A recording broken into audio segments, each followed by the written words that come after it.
Estamos estudiando lo que aparece en el capítulo 17 y capítulo 18. Habla de la condenación de la gran ramera y la caída de Babilonia.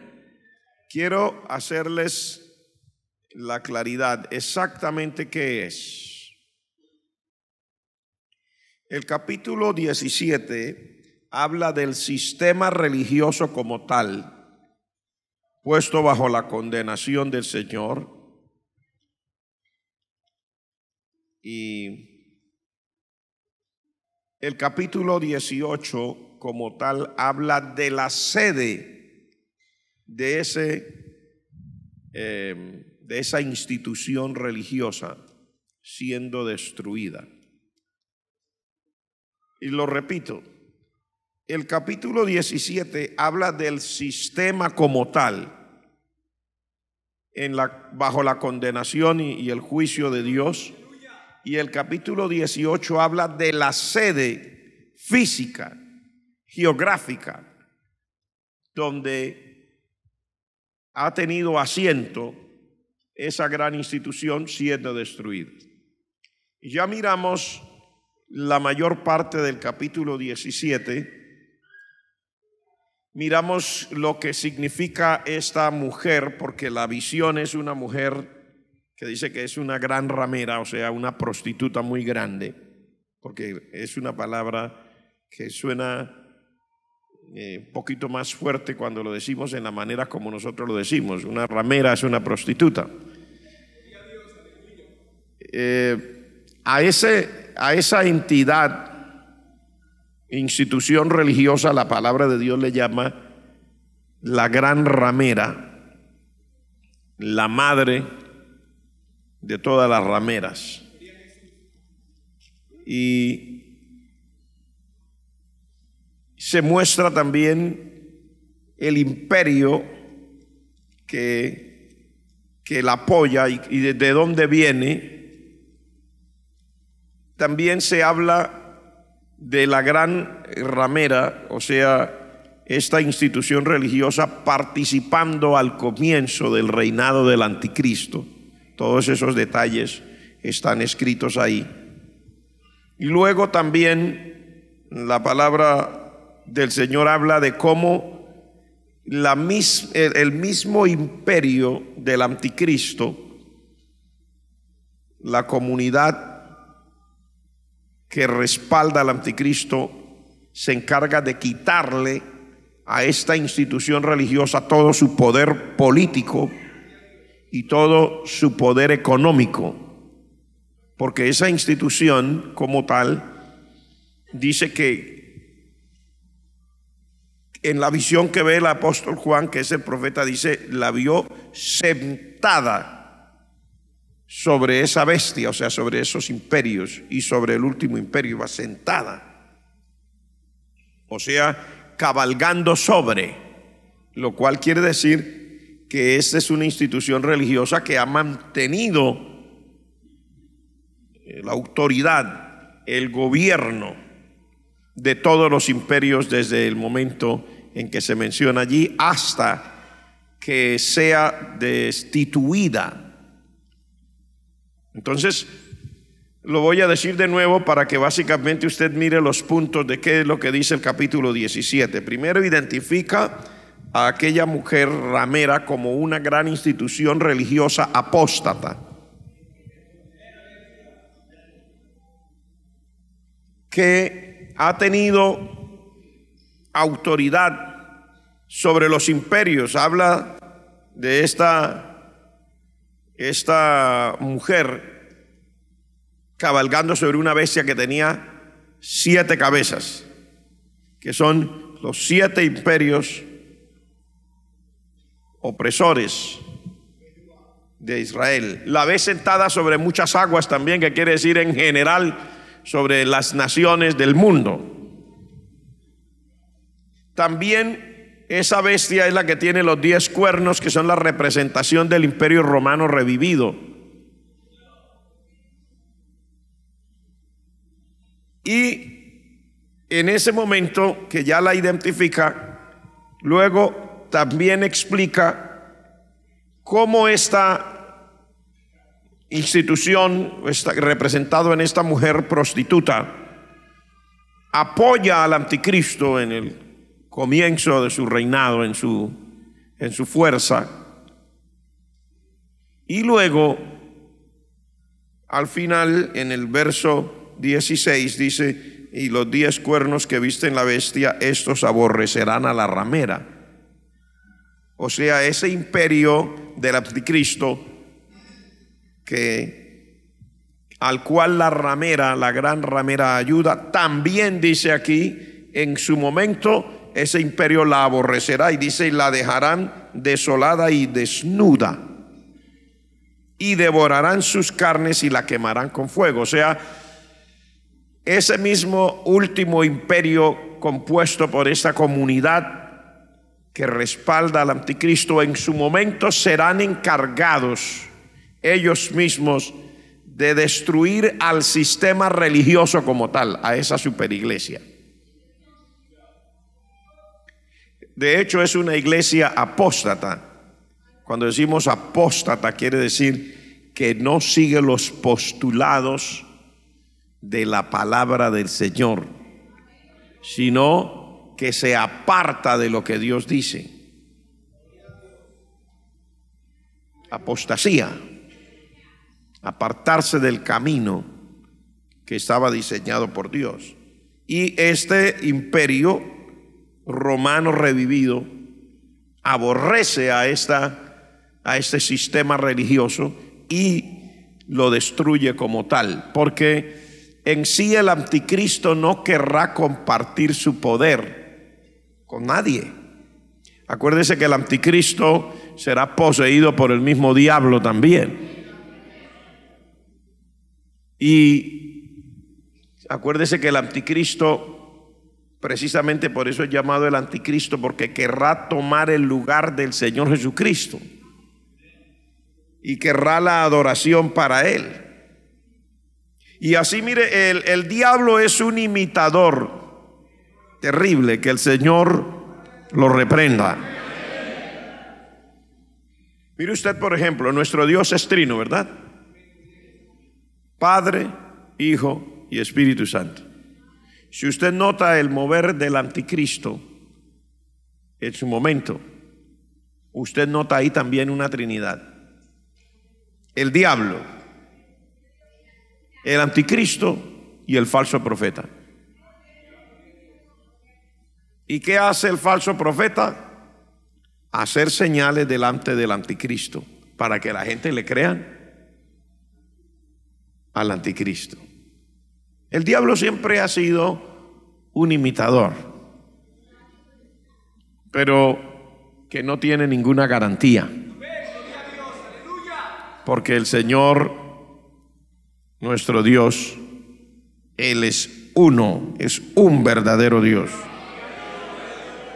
Cuando dice uno es, se está refiriendo a la diferencia que existía entre el Dios de la nación de Israel y los dioses de las demás naciones.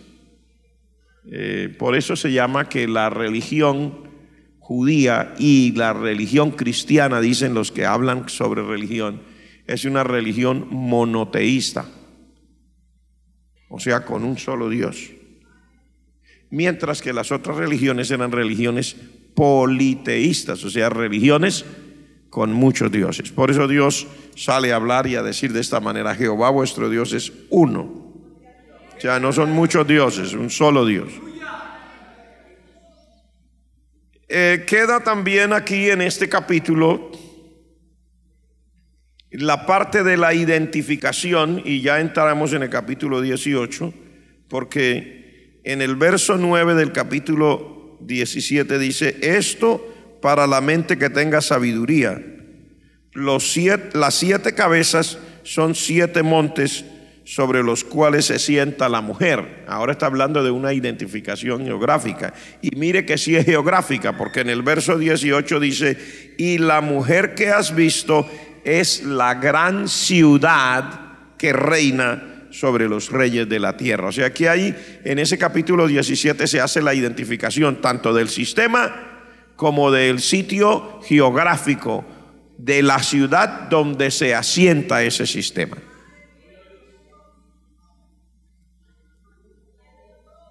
En realidad, esta mujer, esta ramera, algunos han tratado solamente de encasillarla dentro de una religión, y sí es cierto, tiene que haber siempre un líder, pero no es una religión, es la mezcla de todas en una. Es una iglesia ecuménica, apóstata y ecuménica. ¿Qué quiere decir? Que hay una mezcla de todo en esa sola institución, que se ha ido fortaleciendo, y a medida que se acerca más el día en que la iglesia del Señor Jesucristo se vaya de este mundo, más se ha ido fortaleciendo esas instituciones, de tal manera que se proclama el ecumenismo a toda costa. Y nosotros, los que queremos servir al Señor de acuerdo a la palabra de Dios, somos llamados radicales. ¿Cómo más? Fanáticos. Tantos apelativos, ¿cierto? Somos personas que no calzamos dentro de todo. Gracias a Dios. Porque si calzáramos, sería nuestra desgracia. Precisamente, ¿por qué sabe uno que la iglesia no puede calzar, la verdadera iglesia, con todo lo demás? Porque el Señor Jesucristo dijo: vosotros sois la sal de la tierra. Y la sal no calza con todo, mi hermano.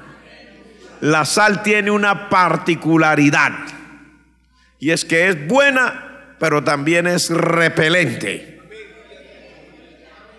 Si usted le echa más sal de la que necesita a la sopita que usted quiera tomar, va a tener problemas para tomarse su sopita. La sal es buena, pero si le echa más de la que usted espera a la carnecita o a cualquier cosa que vaya a comer, será muy buena, pero ahí le toca dejar lo que haya. Y la sal no atrae los insectos. Qué cosa tan terrible. La sal no atrae los insectos. A las cucarachas no les gusta la sal. A las hormigas no les gusta la sal. Nótelo usted, si quiere haga la prueba esta noche. Deje un poquito de panela o de azúcar sobre la mesa del comedor, y usted verá un montón de hormigas y esto por la mañana allí. Pero limpie eso y deje luego un poco de sal, deje media libra de sal ahí en abundancia, como porque les alcance a todos. Y levántese por la mañana a ver dónde están las hormigas, dónde están los insectos. No les gusta. El Señor Jesucristo dijo de la iglesia: vosotros sois la sal de la tierra. ¿Cuánto le dan gracias a Dios por ser sal de la tierra? Nosotros no somos la panela del mundo, no somos el azúcar del mundo, no somos el dulce del mundo. Somos la sal de la tierra. Levanta la mano el que da gracias a Dios porque somos la sal de la tierra. Eso tiene que ser aclarado. ¿Por qué somos la sal de la tierra? Mientras creamos la palabra y prediquemos esta palabra en contra del pecado, de la inmundicia, en contra de la inmoralidad, en contra del diablo, en contra de todo lo que desagrade a Dios, la iglesia se convierte en un problema para los oyentes. Y gracias a Dios que así sea. Yo no quiero tener esa triste desgracia de ser el aplauso de toda la sociedad. El día que todos nos aplaudan, ya estamos, vea, listos, pueden abrir el hueco allí y sepultar a esa iglesia que ya está muerta. La iglesia tiene que tener un mensaje que conmueva.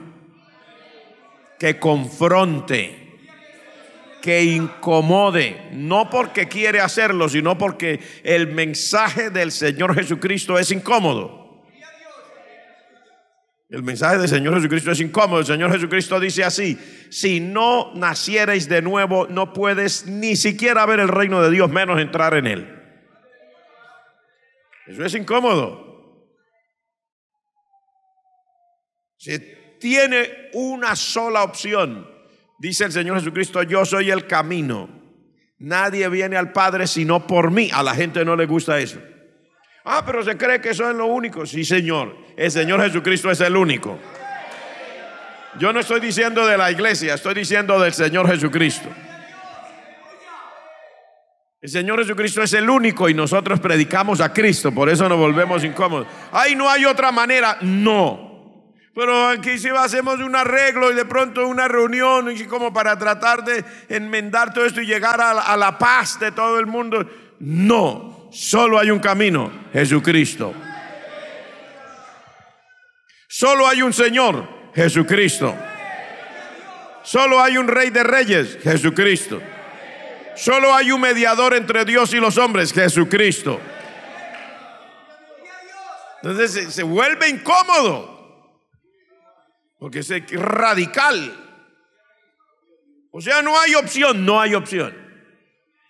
Pero así son ustedes inflexibles. No, nosotros no, el Señor Jesucristo. Y mire que Él sí es flexible. Hasta ahora ha sido muy flexible, dándole la oportunidad a todos, que dice la palabra, hace salir su sol sobre buenos y sobre malos. Hace llover sobre justos y sobre injustos.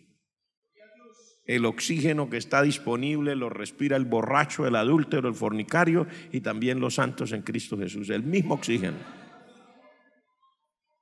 lo respira el matón, el sicario, el terrorista, lo respira el empresario, lo respira el artista, lo respira el deportista. Todo el mundo respira el mismo oxígeno, y la iglesia del Señor Jesucristo también. Hasta ahora el Señor ha sido, pero el Señor es radical hasta lo sumo. Dice: yo soy el camino, dice el Señor. Nadie viene al Padre sino por mí. El que no entregue su corazón a Cristo, no tenga a Cristo Jesús como su Señor y su Salvador, nunca, ni siquiera verá el reino de Dios. Ni siquiera lo verá. No es que parece incómodo, muy radical. Sí, así dice la palabra. Ni siquiera lo verá. Menos entrar en el reino de Dios. Eso lo dice el Señor, no lo digo yo. Ahora, como ya entra en esta parte de identificar también geográficamente la ciudad, la parte física donde se asienta la ciudad, entonces ahora miremos, ¿qué dicen los grandes estudiosos y los eruditos? Dicen: hay una ciudad donde se ha asentado un imperio religioso que ha tenido alcance mundial desde hace muchísimo y que tiene 7 colinas. Se le llama la ciudad de las 7 colinas, Roma. En la Biblia Nueva Jerusalén, editada especialmente por teólogos de la corriente de esa iglesia, ellos mismos en una parte de un comentario que hacen dicen: esta no deja lugar a ninguna discusión.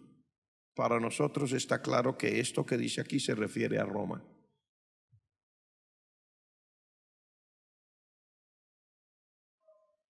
Es terrible, pero tiene, de acuerdo a esta palabra, un final previsto por Dios. De hecho, ustedes saben que Roma realmente es la capital que tuvo ese gran imperio durante todos los años, y aunque el imperio romano desapareció, su influencia no ha desaparecido.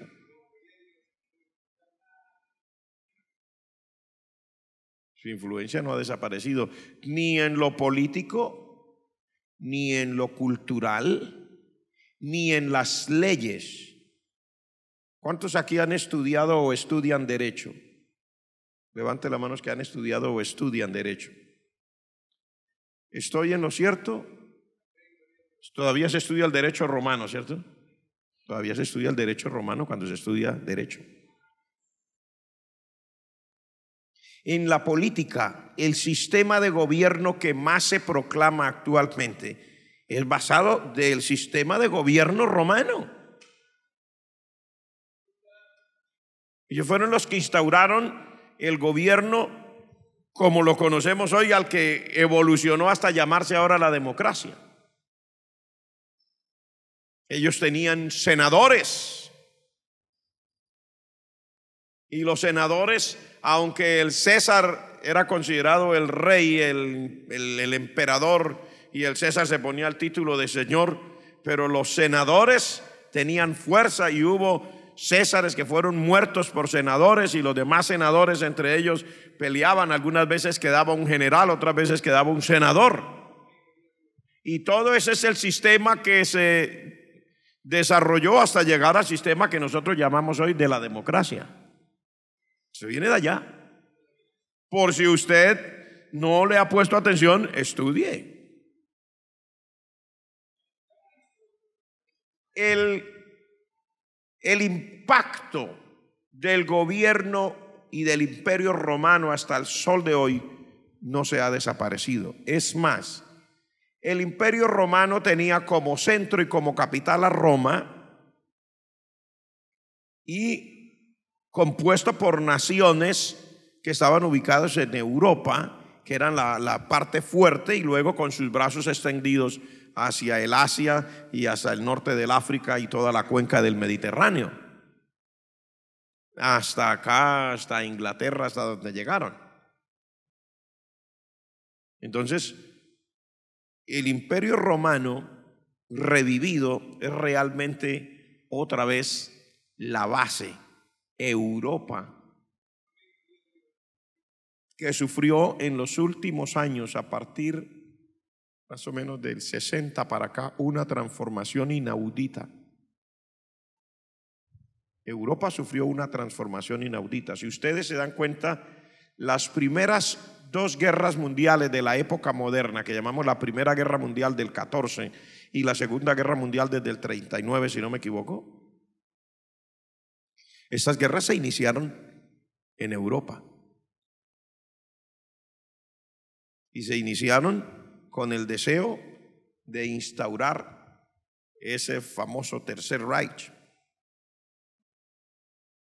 que quisieron revivir el imperio y quedarse con Europa, y fueron guerras devastadoras. Y los europeos se peleaban entre ellos, hermano, con una decisión terrible. Sin embargo, a partir como del 60 para acá, Europa sufrió una transformación inaudita. Ahora los colombianos tenemos oportunidad de entrar a Europa como turistas hasta por 90 días sin necesidad de pedir visa previa, cumpliendo con algunos requisitos: que tenga su tiquete de ida y vuelta por avión, que pueda mostrar a la entrada, si le piden, que tiene suficientes fondos para estar ahí los días que dice que va a estar, etcétera, o que tenga una invitación de alguien allá y puede entrar. Yo he podido entrar. Tuvimos el Congreso Europeo, donde fuimos varios hermanos de la iglesia. Se realizó en España y es llamativo, porque uno está acostumbrado al sistema que tenemos acá. Nuestra nación tiene una frontera, y cuando se molestan los vecinos cierran las fronteras. Tiene uno que pasar su pasaporte, tiene que ponerle un sello, tiene que salir de su país, tiene que entrar al otro, etcétera, cumplir con una serie de requisitos. Hay unos puestos de aduana que le revisan, pero en Europa, cuando usted entra a los países de la Comunidad Europea, usted llegó al primer país y allí usted selló la entrada. Y ya no tiene que volver a mostrar pasaporte para sellar nada más. Usted está en Francia, puede pasar a Alemania Pasa por ahí y si usted no le dicen o usted no sabe el idioma, no se da cuenta que ya entró a otro país. Y va a pasar de ahí hacia Suiza o hacia... Usted no se da cuenta que entró al otro país. Nadie le está revisando las maletas. Puede ir en un mismo tren y ya entró al otro país y no se dio cuenta. Puede ir en un automóvil, la autopista lo va llevando y usted ya está en el otro país, a menos que usted sepa, bueno, aquí comienza la primera población de este país, se llama tal, etcétera. De resto no se da cuenta. El sello que le pusieron en el primer país es válido para todos los demás países que conforman la comunidad europea. ¿Por qué les digo esto? Porque eso tiene que ver con lo que estamos hablando ahora. Porque la comunidad europea sufrió esa transformación política y económica. Usan una misma moneda y las personas tienen libre tránsito. Los vehículos tienen libre tránsito. Si usted tiene un carro francés, puede irse con él para España o para Alemania y no pasa nada. Y puede seguir conduciéndolo ahí y no pasa nada. Y así sucesivamente las personas pueden moverse de un país al otro y tienen solamente que avisar a algunos requisitos muy sencillos, como avisar a las entidades que les dicen para que sepa que está viviendo aquí. Pero puede llegar y puede trabajar ahí, no tiene que pedir permiso especial. Eso es para aclararle de aquel asunto de este imperio romano revivido y que hay una capital de ese imperio donde se ha asentado el poder religioso que ha estado cabalgando sobre la humanidad completa. Pero no es un sistema de una sola religión. A medida que ha ido pasando el tiempo, este sistema religioso ha ido acumulando todas las creencias en una, que se puede acomodar a las necesidades del lugar y del momento. Entonces, por eso usted nota que no funciona igual en una parte que en otra. Se acomoda al lugar y al momento, pero que irá tomando más y más fuerza, ya de hecho la tiene, y esa superiglesia es la que dice aquí la palabra, se asienta en una ciudad que llegará a ser destruida, porque la palabra de Dios le da un nombre a esa ciudad y le llama la ciudad de Babilonia. Es una forma simbólica, porque en Babilonia estaban los grandes cultos antiguos reunidos. Babilonia fue cuna de una unión de religiones antiquísimas. Y como ellos eran el imperio de su momento, en la gran ciudad de Babilonia se hicieron templos dedicados a un dios en particular, pero en la realidad era una mezcla de muchas religiones, y por eso se le llama simbólicamente a esta ciudad Babilonia. Igual que a Jerusalén, en el libro de Apocalipsis también se le llama simbólicamente Sodoma y Gomorra. Sí, señor. Cuando lleguemos ahí usted lo va a ver. Es raro, ¿cierto? Mire cómo es la vida. En el verso 1 del capítulo 18 dice: después vi descender a otro ángel del cielo con gran poder, y la tierra fue alumbrada con su gloria, y clamó con voz potente diciendo: ha caído la gran Babilonia, y se ha hecho habitación de demonios y guarida de todo espíritu inmundo y albergue de toda ave inmunda y aborrecible. Porque todas las naciones han bebido del vino del furor de su fornicación, y los reyes de la tierra han fornicado con ella, y los mercaderes de la tierra se han enriquecido de la potencia de sus deleites.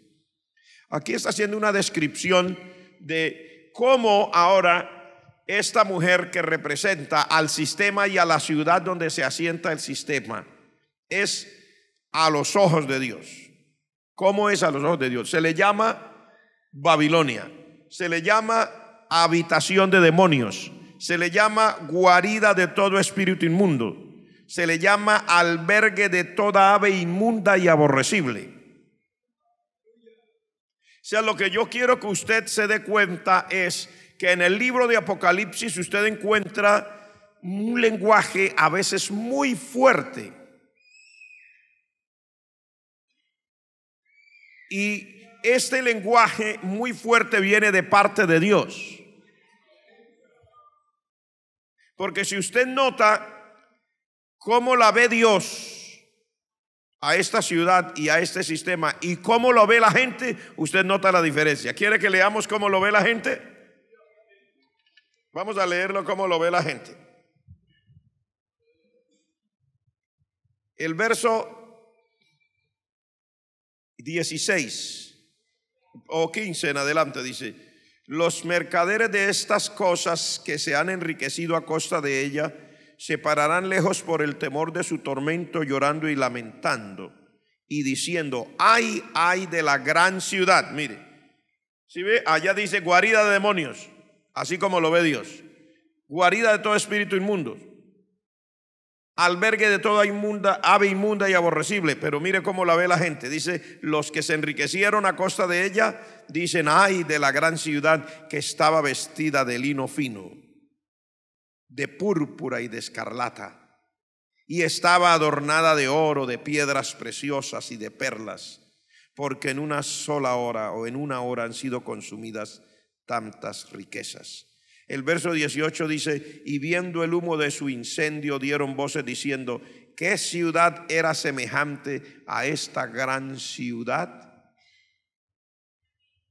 Entonces yo quiero hacerle a usted la comparación, porque es que vale la pena, esto es importantísimo, vale la pena hacer ese énfasis, esa acotación, porque es una la forma como vemos las cosas los seres humanos y otra la forma como Dios ve las cosas.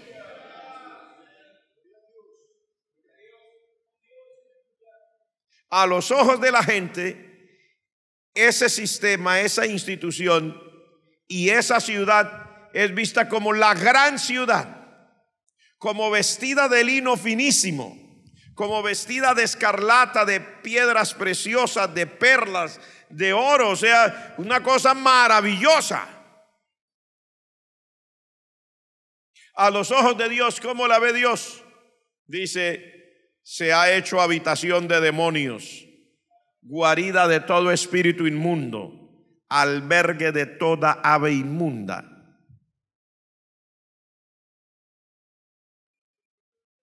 Se está refiriendo a al mismo sistema, a la misma institución y a la misma ciudad, visto uno desde el punto de vista de los hombres y otro desde el punto de vista de Dios. Y a usted y a mí nos tiene que interesar el punto de vista de Dios.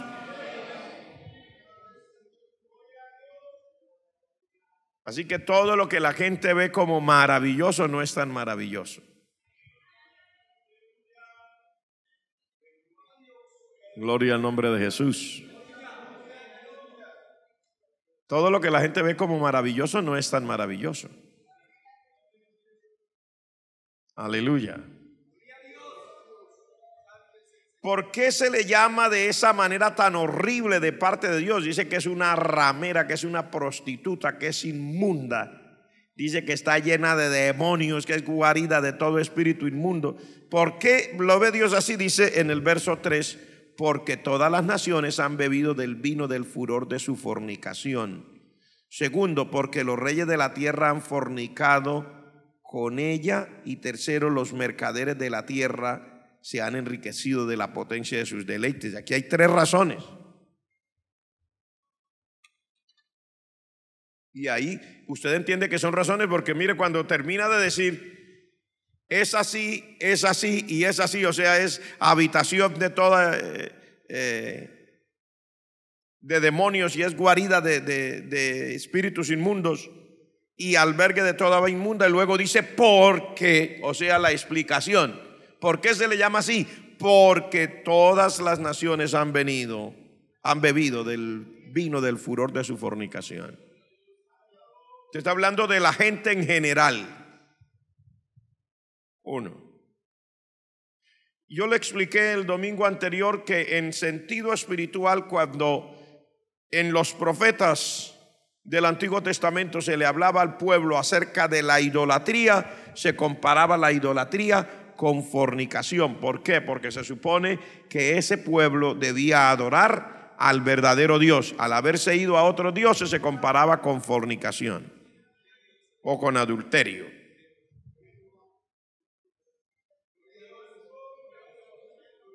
Igual pasa con las naciones. ¿Por qué? Porque todo el mundo en realidad debería estar adorando al verdadero Dios.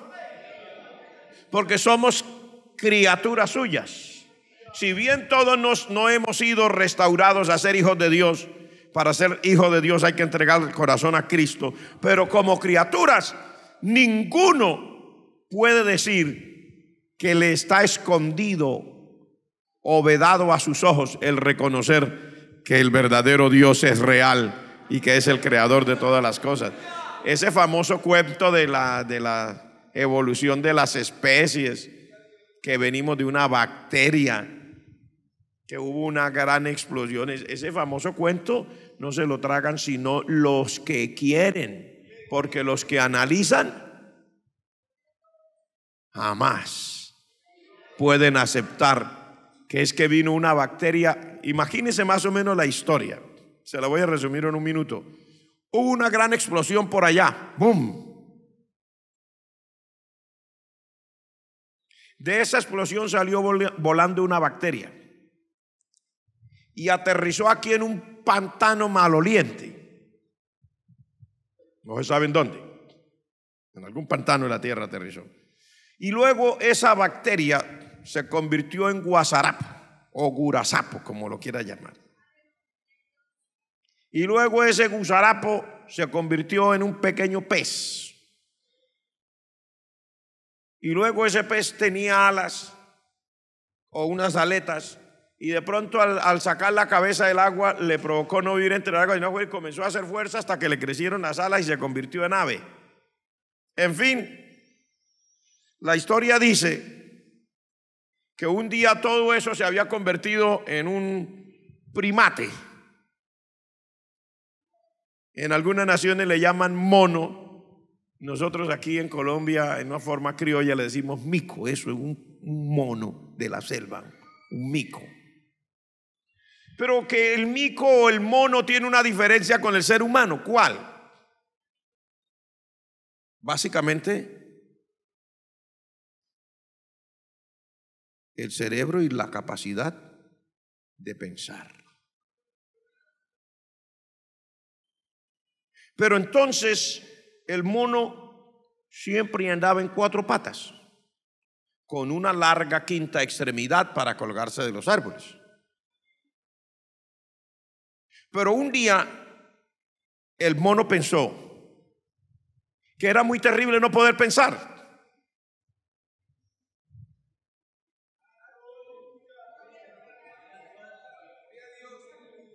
Y entonces, a base de hacer fuerza y de preocuparse por no pensar, logró pensar.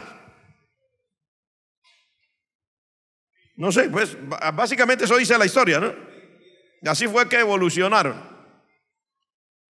Y entonces, un día, el mono que se dio cuenta que no podía pensar, que pensó que era mejor pensar y logró pensar a punto de pensar que no podía pensar.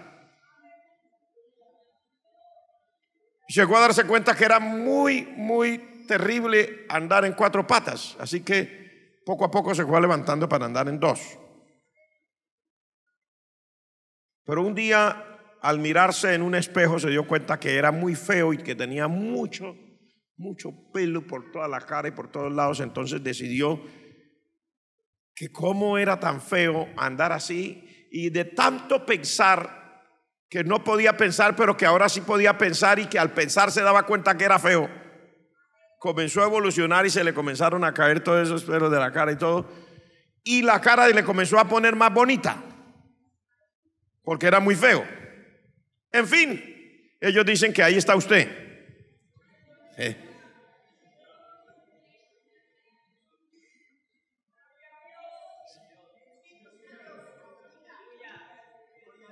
Perdóneme, hermano, pero estamos suficientemente creciditos.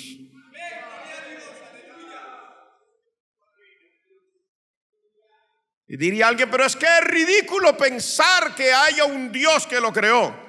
Bueno, ¿a usted le parece ridículo pensar que haya un Dios que nos creó? Es mucho más ridículo pensar la teoría suya.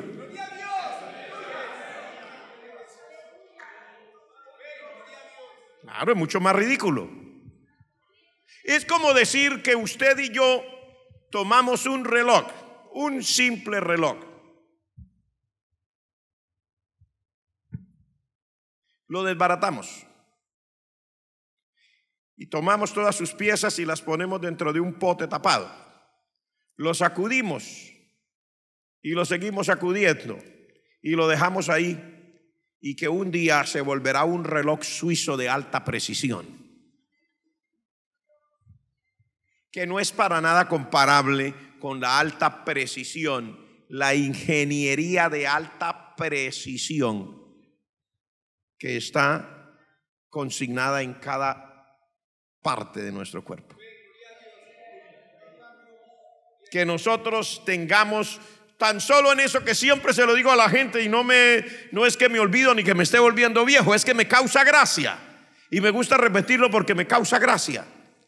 Pensar, por ejemplo, que nosotros con todo el avance tecnológico que tenemos hacemos máquinas de todo y tenemos que ponerles un combustible, una forma de energía que las mueva, y va a usar solamente esa forma de energía. Si lo hacemos para que sea con combustibles, ¿cómo llaman esos combustibles? Hidrocarburos, fósiles, con eso. Incluso dentro de los combustibles fósiles usted tiene que diseñarlo para gasolina, para CPM, con esto, con aquello. Y a nosotros, que el Señor nos ha hecho con tanta sabiduría que nos hizo, pensar que estamos hechos del polvo de la tierra, porque somos hechos del polvo de la tierra. Y luego el Señor nos puso que necesitamos energía todos los días para vivir, para funcionar. Pero somos, que yo sepa, somos la creación, comenzando por las plantas, etcétera, pero que lo más maravilloso es el ser humano. Somos lo último, hermano. No hay otra cosa. Mire, usted, dicen los científicos, allá dentro de su cabeza, su cerebro, aproximadamente 20 vatios de energía. Si usted pusiera un bombillo ahí, tuviera una esa de poner bombillo, se prendía el bombillo. Usted funciona más o menos con esos 20 vatios todo el tiempo. Y entonces tiene que mantenerse recargando, pero usted se recarga con tomate. Pero hay los que no les gusta el tomate, se recargan con cebolla. Pero hay que no le gusta la cebolla, se recarga con chitos. El otro se recarga con chocolatina. El otro se recarga con un caldo de huevos con leche. Otro recarga con caldo de costilla. Otro recarga con un pedazo de gordo así que lo puso allá a asar. Otro con lo que le eche, con yucas. Padre celestial, hay hasta los que comen papel, hay los que comen jabón, señora embarazada, que comen tierra. Eso se recargan con cuanta cosa usted puede imaginar.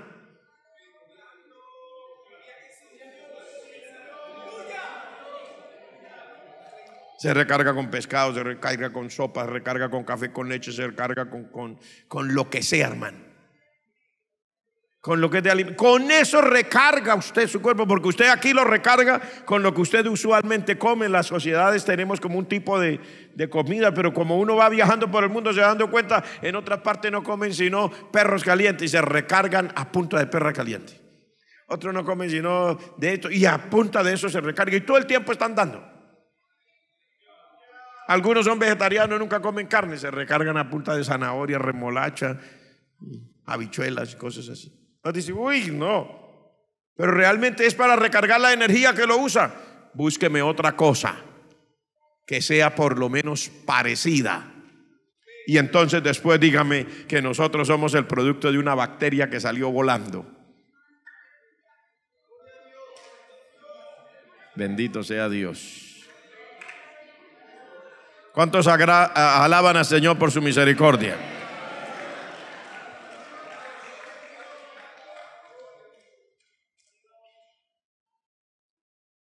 Las naciones, la gente no quiere creer, pero las naciones han bebido del vino del furor de la fornicación, de ese sistema religioso, adorando a otros dioses en vez de darle la gloria al verdadero Dios. Por eso se aparece aquí como fornicando. También los reyes de la tierra, o sea, el común del pueblo, pero también los reyes de la tierra, o sea, los dirigentes políticos de las naciones, también han fornicado con esta gran ramera. Pero luego dice en el verso, en el mismo verso, la última parte, y los mercaderes de la tierra se han enriquecido de la potencia de sus deleites. O sea, allí también ha habido una gran cantidad de riquezas que ha sido un emporio mundial en la economía. Si usted ha estudiado algo, se dará cuenta por qué algunas personas que son teólogos de la línea de esa misma ciudad y de esa misma institución, ellos mismos han dicho, se refiere a Roma.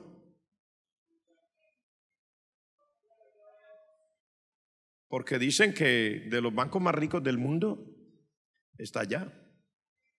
Si no es el más, por lo menos de los más.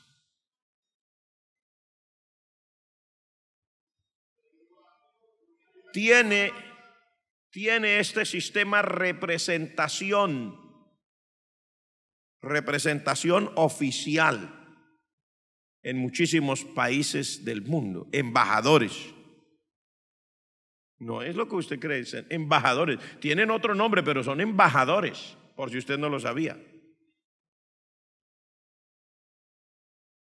Pues si usted lo sabe, amén. Si no lo sabía, amén. Este sistema religioso tiene embajadores en el mundo. Tiene una sede de gobierno. Y los embajadores tienen su propia designación. ¿Cómo se le llama a un embajador de este sistema religioso? ¿Se sabía? Nuncio apostólico. Son el representante de ese estado frente al gobierno de la nación donde esté apostado. Sí, señor. Pues si no lo sabían. Luego tiene su propio código de leyes. Y las personas que estén dentro de una determinada jerarquía en su institución tienen también inmunidad. Y deben ser juzgados por el derecho canónico y no por las leyes. O sea, esto tiene una cantidad de los que están estudiando derechos, estudien, averigüen un poquito y ustedes sabrán.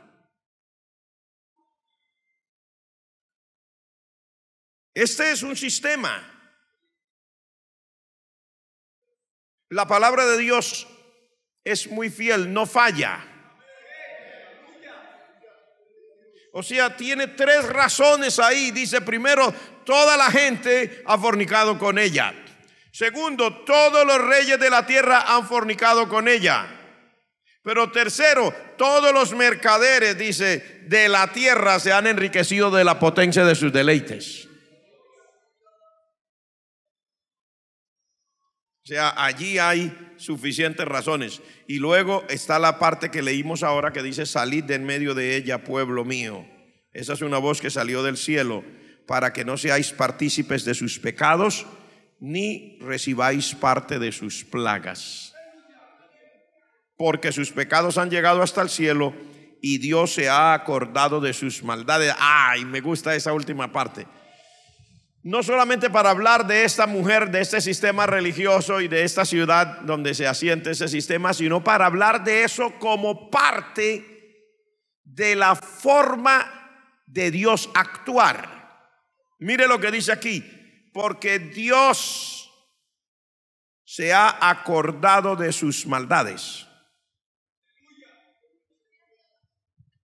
Cuando uno lee esto, da la impresión, ¿es que Dios se le había olvidado?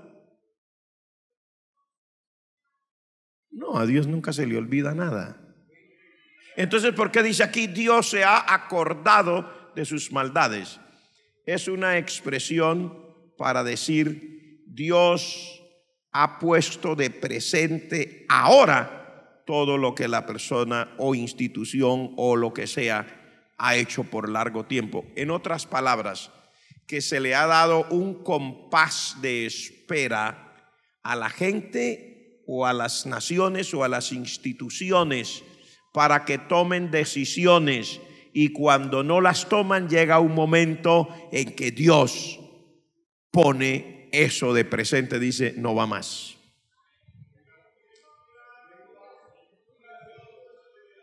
¿Entendió eso? A toda la gente, sin distingo, Dios dice en su palabra, la venida del Señor, hablando, dice, algunos la tienen por tardanza.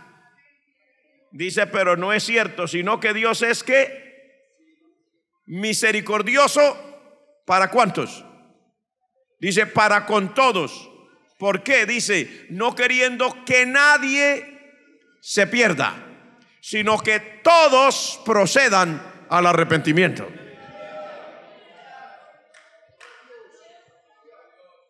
Esa es la realidad.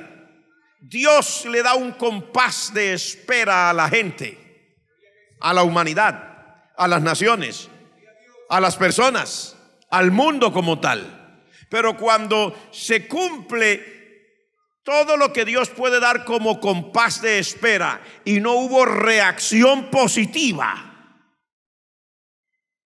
entonces viene esta expresión, Dios se ha acordado de sus maldades. O sea, ya no hay opciones. Ya se terminó el compás de espera. Ya no hay más que hacer. Y en eso nosotros tenemos que estar conscientes, porque aparte de predicarle al mundo que no conoce a Cristo, la palabra también es para predicarnos a los que ya conocemos a Cristo. Para predicarle a usted, para predicarme a mí, para predicar a todos los que decimos somos hijos de Dios, yo creo en el Señor.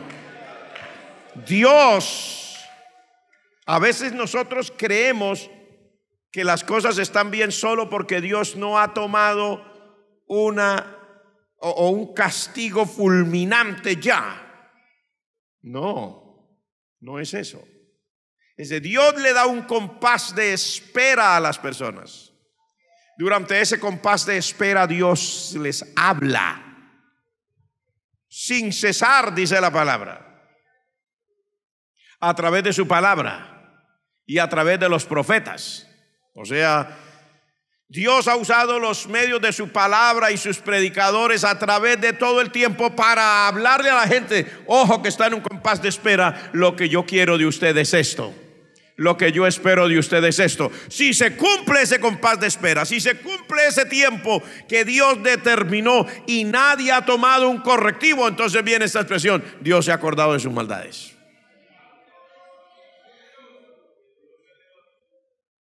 ¿Está conmigo? Por eso yo le digo a todos los que estemos aquí, llámese hombre o mujer, usted sabe que vivimos en un mundo con mucho ofrecimiento de maldad. De maldad de todo tipo y sobre todo de maldad en lo que tiene que ver con las pasiones sexuales. Eso está como un hervidero, esa famosa ideología de género que dice que uno no nace hombre, que uno no nace mujer, y que en el camino, a medida que vaya desarrollándose y creciendo, y entonces sabrá si es hombre o es mujer. O si no es ni hombre ni mujer, si será gay, será lesbiana, si será transexual, si será lo que sea. Eso precisamente tiene que ver es con eso de las pasiones. Porque la palabra de Dios a esas pasiones le llama pasiones vergonzosas. Pasiones vergonzosas.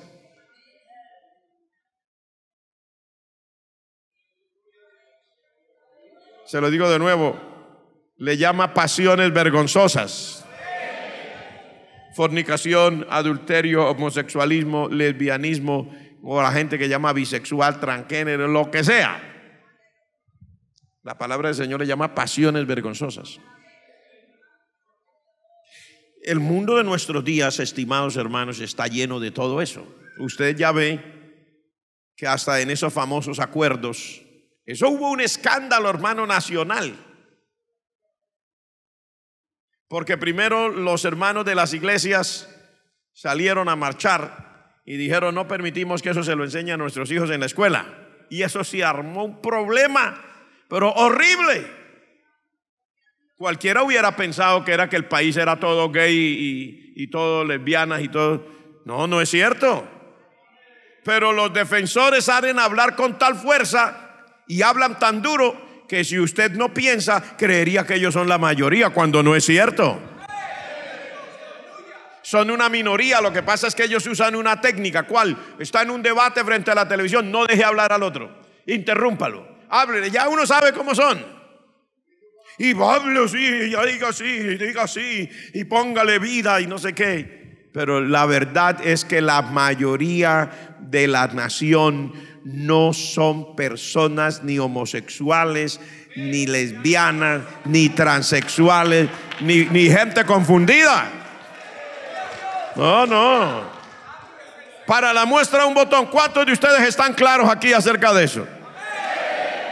Levante la mano las mujeres que están claras que son mujeres. No, es que no me entendieron, lo dije en chino. Levante la mano y díganme las mujeres que están aquí que están claras que son mujeres. Levante la mano y díganme los hombres que están aquí que están claros que son hombres. Wow. Amén. Sí, hombre. Gloria al nombre de Jesús.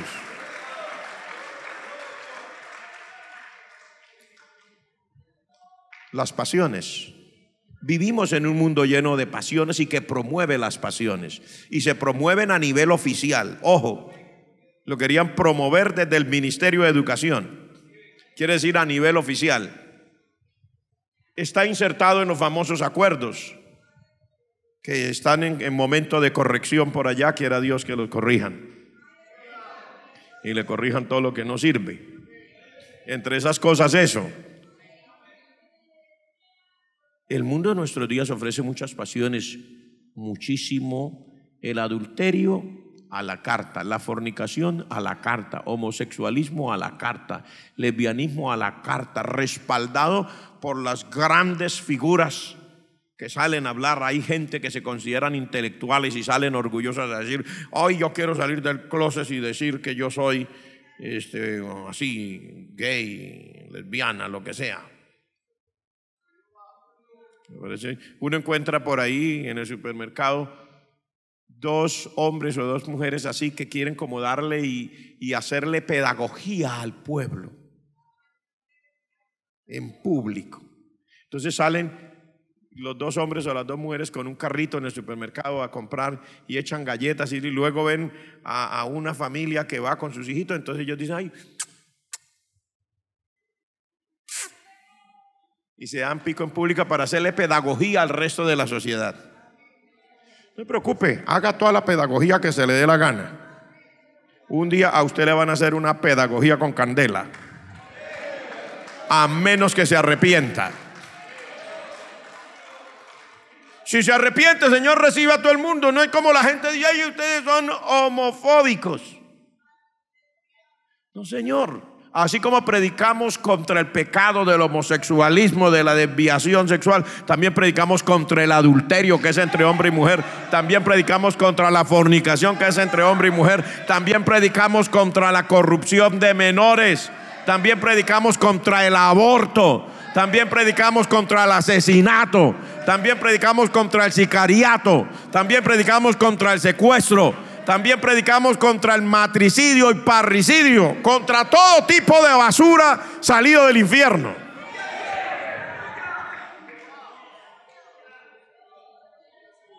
Sí, no es que somos, no. Es que no solamente el que esté, pero yo le estoy diciendo esto porque le estaba hablando a los hermanos. Vivimos en un mundo así. Y le hablo a los jóvenes, a las señoritas, pero le hablo a los viejos.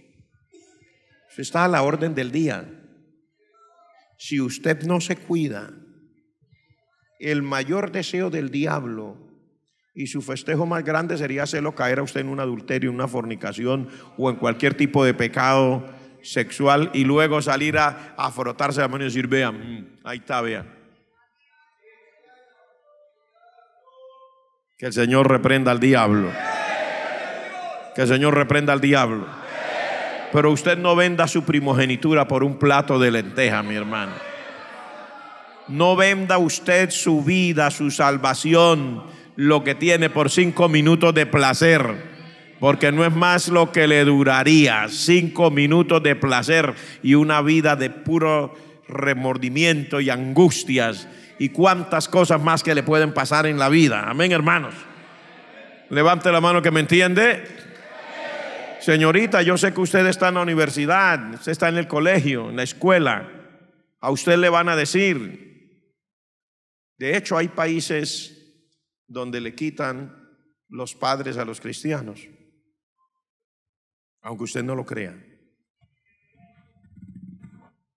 Hay países donde les quitan los padres a los cristianos porque dicen que los cristianos somos radicales y no hemos permitido el libre desarrollo de la personalidad de nuestros hijos, porque les hemos dicho: usted es un hombre, usted es una mujer y usted busque a Dios y sirva a Dios. Entonces le han quitado los hijos porque le están coercionando y violando el libre desarrollo de la personalidad, y les han quitado los hijos. En Europa hay países así. Por si usted no lo sabía, sépalo. Porque hay países donde es ley que a la niña de 11 años, o en el momento que se supone que pase de la pubertad, a la niña hay que orientarle y darle: mire, hija, esta es para la perdón, yo así que era para la fornicación. Esto no es para la fornicación, esta es una pastillita para que no quede embarazada. Y a los muchachos, vea, esto se llama, ¿cómo se llama? Preservativos, para que usted no sea un padre prematuro. Sí, señor. Así es, aunque a usted le parezca, usted abre los ojos, así está este mundo corrompido, vuelto pedazos. De hecho, hay países que compran cocaína oficialmente y las tienen en los centros de salud. Por si usted no lo sabía, compran cocaína oficialmente y lo tienen en los centros de salud para que cuando el adicto a las drogas entre en crisis porque no tiene para comprar su dosis personal, vaya al centro de salud y allí amablemente una enfermera le va a amarrar el brazo aquí, le va a buscar la vena y le va a inyectar su dosis personal por cuenta del gobierno para que no se vuelva un atracador. Usted dice: ¿cómo? Señores, este es el mundo en el que vivimos. Y a esos países se les llama adelantados. Y a países que no acepten eso se les llama retrógradas. Y a los que aceptan la ideología de género se les llama desarrollados. Y a los que no aceptamos la ideología de género y todas sus sinvergüenzuras nos llaman brutos, retrógradas, atrasados, subdesarrollados, subdesarrollados.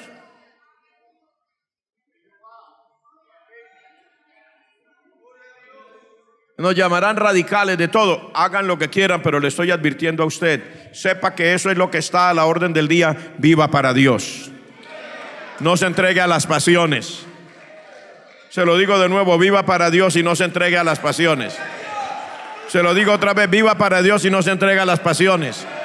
No se deje llevar por el adulterio, no se deje llevar por la fornicación, no se deje llevar del famoso cuento de ideología de género. Usted, si es un hombre, es un hombre, si es mujer. Si usted es casado, ya está casado, ya tiene esposa. Si usted es soltero, ore al Señor que le dé la esposa, pero manténgase viviendo para Dios. No venda su primogenitura. No venda su vida espiritual por un plato de lentejas, por 5 minutos de placer. No se le arrodille al diablo en el nombre de Jesús. No se le arrodille al diablo en el nombre de Jesús. El diablo quisiera que usted se le arrodille y lo quiere obligar, como no lo puede obligar a las malas, a través de la fornicación, del adulterio, de cualquier tipo de cosa. Y esa es una cosa que está muy en boga en nuestros días. No se le arrodilla al diablo. Es posible, con la ayuda del Señor, es posible vivir para Dios.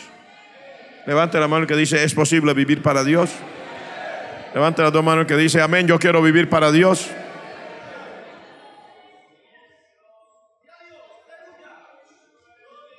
Solo leo el verso 6 y dejamos para después el resto del capítulo.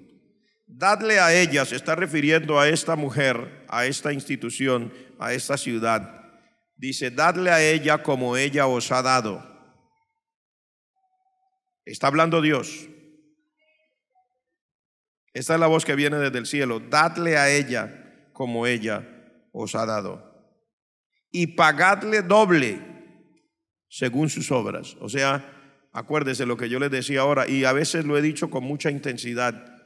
Las facturas por cobrar todas generan intereses. No acumule cuentas con Dios. Las facturas por pagar todas generan intereses. Y mire que aquí lo dice, dadle a ella el doble, pagadle doble según sus obras. En el cáliz en que ella preparó bebida, preparadle a ella el doble.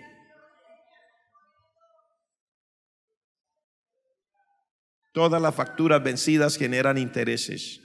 ¿Tiene cosas que arreglar con Dios? Arréglelas. No espere a que lleguen a cobrársela con intereses. Arréglelas. Será una bendición continuar estudiando este capítulo. ¿Cuántos se sienten bien estudiando la palabra? ¿Cuántos se sienten bien sabiendo que el Señor está con su pueblo? ¿Cuántos se sienten bien sabiendo que el Señor Jesucristo también está para buscar a su pueblo, ya para sonar la trompeta? Si lo cree, levante su mano y diga amén. Es bueno confesarlo, es bueno decirlo. Jesucristo viene.